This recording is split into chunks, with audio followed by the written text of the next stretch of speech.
Ezekiel chapter 46. This is what the Sovereign Lord says.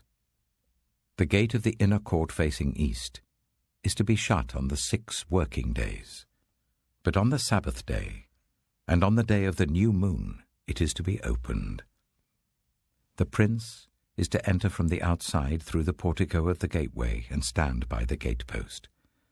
The priests are to sacrifice his burnt offering and his fellowship offerings.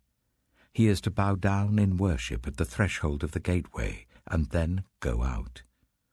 But the gate will not be shut until evening. On the Sabbaths and new moons, the people of the land are to worship in the presence of the Lord at the entrance of that gateway. The burnt offering the prince brings to the Lord on the Sabbath day is to be 6 male lambs and a ram, all without defect. The grain offering given with the ram is to be an ephah, and the grain offering with the lambs is to be as much as he pleases, along with a hin of olive oil for each ephah.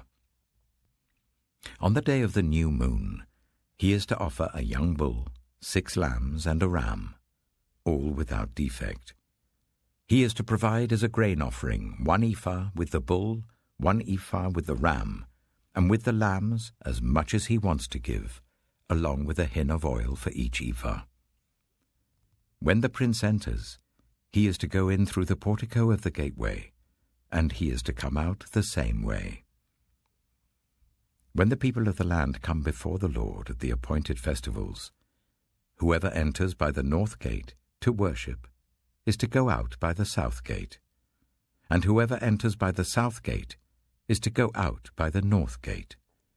No one is to return through the gate by which they entered, but each is to go out by the opposite gate.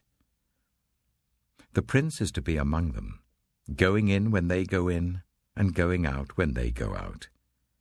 At the feasts and the appointed festivals, the grain offering is to be an ephah with the bull, an ephah with the ram, and with the lambs as much as he pleases, along with a hin of oil for each ephah.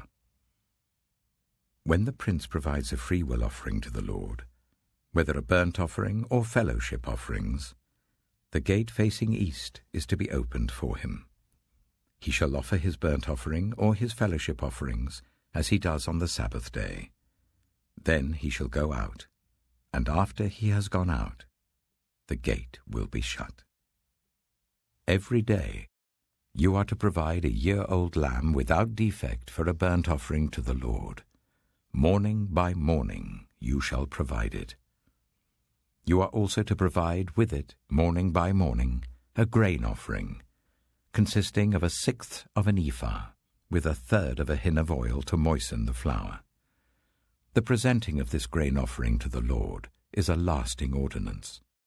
So the lamb and the grain offering and the oil shall be provided morning by morning for a regular burnt offering. This is what the Sovereign Lord says. If the prince makes a gift from his inheritance to one of his sons, it will also belong to his descendants. It is to be their property by inheritance. If, however, he makes a gift from his inheritance to one of his servants, the servant may keep it until the year of freedom. Then it will revert to the prince. His inheritance belongs to his sons only. It is theirs. The prince must not take any of the inheritance of the people, driving them off their property. He is to give his sons their inheritance out of his own property, so that not one of my people will be separated from their property.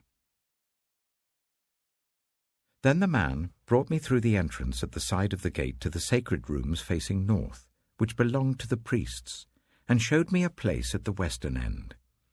He said to me, "This is the place where the priests are to cook the guilt offering and the sin offering and bake the grain offering, to avoid bringing them into the outer court and consecrating the people." He then brought me to the outer court and led me round to its 4 corners, and I saw in each corner another court. In the 4 corners of the outer court were enclosed courts 40 cubits long and 30 cubits wide. Each of the courts in the 4 corners was the same size. Around the inside of each of the 4 courts was a ledge of stone, with places for fire built all around under the ledge. He said to me, "These are the kitchens where those who minister at the temple are to cook the sacrifices of the people."